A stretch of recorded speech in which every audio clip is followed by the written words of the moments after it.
Bismillahirrahmanirrahim. Allahumma salli wa sallim ala sayyidina Muhammadin wa ala ali sayyidina Muhammad. Assalamualaikum warahmatullahi wabarakatuh.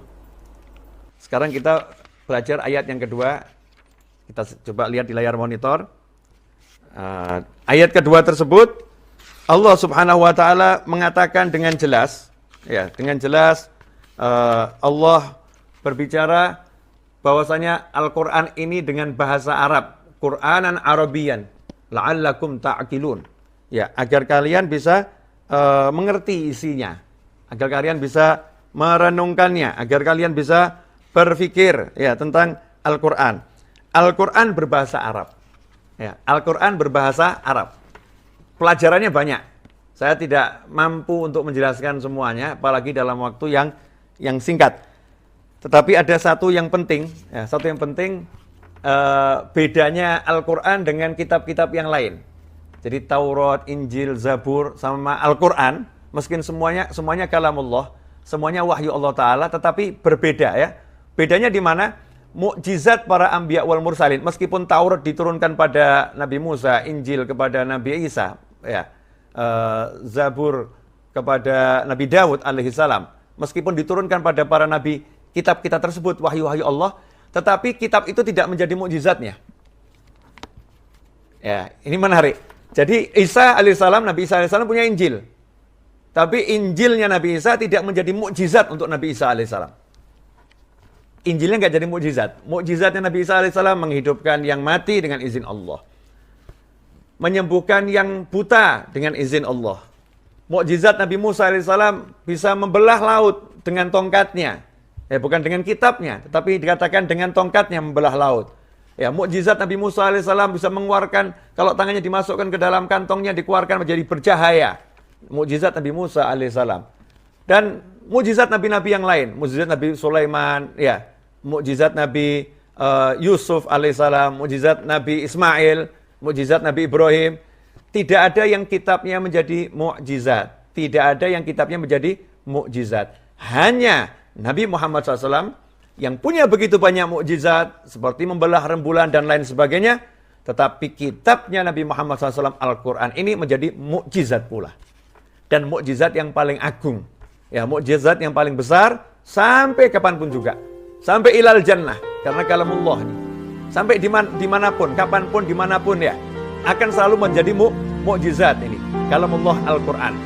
Nah, kenapa dikatakan Al-Quran ini mukjizat? Karena berbahasa Arab. Ya, karena berbahasa Arab diantaranya. Orang-orang Arab itu adalah orang-orang yang di masa itu mereka pakar berbahasa. Penyair. Sampai mereka tiap tahun itu buat lomba. Ya, buat lomba bersyair. Nanti kalau memang yang menang penyairnya, baru dicarikan orang yang bisa nulis, suruh nulis. Nah, itu nanti digantung di Ka'bah sebagai monumen. Ini syair yang menang, ini ya, syair yang menang. Mereka para penyair yang luar biasa. Tetapi ketika Nabi Muhammad SAW ummi, nggak bisa baca, nggak bisa tulis, ya, nggak bisa baca, nggak bisa tulis karena kesempurnaan Nabi Muhammad SAW. Ya, karena kesempurnaan Nabi Muhammad SAW, nanti kita bahas di bab yang lain. Tiba-tiba bisa membawakan kalimat-kalimat yang keluar dari semua kemampuan mereka, dengan balaghahnya mereka, ya, dengan nahwu sorofnya mereka, dengan ilmu bahasa mereka, dengan sastra mereka, mereka terpana, melongo mereka. Ini luar biasa ini. Lah buat kita ini orang Indonesia atau orang Inggris atau orang Belanda atau orang Jepang, susah untuk memahami ini kalau kita nggak bisa bahasa Arab. Nggak bisa bahasa Arab, gimana kita mau tahu mukjizatnya secara bahasa kalau kita nggak bisa bahasa Arab? Kalau kita nggak bisa bahasa Arab, susah. Seperti gini loh. Ada orang matanya rabun. Maaf, ini contoh ini saya pakai biar semuanya paham. Ada orang matanya rabun.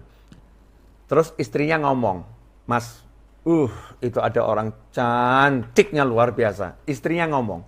Sementara suaminya ini matanya rabun. Ya emang agak aneh sih kalau ada istri yang ngomong kecantikannya wanita kepada suaminya, ini agak aneh ya. Nah, cantiknya luar biasa. Kata suaminya, "Mana? Biasa saja. Wajahnya penuh jerawat seperti itu kok kamu bilang cantik." Padahal yang jerawat bukan wajah yang dilihat, tapi mata yang melihat. Gak bisa mau lihat keindahannya itu karena memang matanya lagi bermasalah. Atau kebalikannya, Ya, seorang wanita yang matanya lagi bermasalah, temennya ngomong, tuh ada pria yang gantengnya luar biasa. Maka dia mengatakan, mana gantengnya? Ganteng dari mana? Wajah seperti itu kok gelap gitu bilang ganteng. Ternyata yang gelap matanya. Yang gelap matanya. Maka untuk bisa melihat keindahan, alatnya ini harus punya. Kalau alatnya nggak punya, nggak bisa lihat. Kalau kita mau lihat keindahan Al-Quran, maka kita harus punya alat yang namanya bahasa Arab. Tapi sayangnya ini, termasuk kemunduran kita semua, kita berlomba-lomba belajar bahasa asing, kita berlomba-lomba belajar bahasa Jepang, ya, bahasa Mandarin, ya, belajar bahasa Jerman, bahasa Inggris, atau mungkin ada belajar bahasa Rusia, tapi kita kurang tertarik belajar bahasa Arab. Padahal ini wahyunya Allah diturunkan dengan bahasa Arab. Bagaimana kamu akan paham Al-Quran kalau kamu nggak bisa bahasa Arab? Oh, saya bisa baca terjemahannya. Beda, sangat berbeda terjemahan Al-Quran dengan Al-Quran itu sendiri. Ikhwani rahimakumullah, karena terjemahan bukan Al-Quran, terjemahan. Makanya orang kalau menyentuh terjemahan mushaf, terjemahan, nggak pakai wudu, nggak jadi masalah, karena dia bukan Al-Quran, terjemahan. Tapi kalau menyentuh mushaf, wajib dia dalam keadaan suci. Ya, wajib dia dalam keadaan suci. Ikhwani rahimakumullah, ditegaskan Al-Quran dengan bahasa Arab. Ya, turun kepada bangsa Arab yang ahli berbahasa Arab. Untuk apa? Agar Nabi Muhammad SAW dalam berdakwah itu mudah. Ya, kenapa berbahasa Arab? Ya, karena turunnya kepada orang Arab di Jazirah Arab.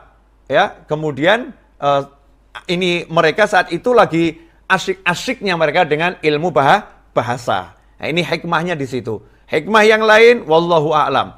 Masih banyak ilmu kenapa Al-Quran diturunkan dengan bahasa Arab. Karena diantaranya lughah ahlul jannah adalah bahasa Arab. Bahasanya penghuni surga adalah bahasa Arab. Dan karena Nabi yang paling dicintai Allah, Rasul yang paling dicintai Allah, Rasul yang paling disayang Allah, Rasul yang paling mulia di sisi Allah Ta'ala, Sallallahu Alaihi Wasallam adalah baginda Muhammad SAW, dan beliau adalah orang Arab. Makanya semua yang berkaitan dengan Arab itu dicintai oleh Allah Subhanahu wa taala, maka kalamullah pun dengan bahasa Arab. Ini hikmah yang kedua.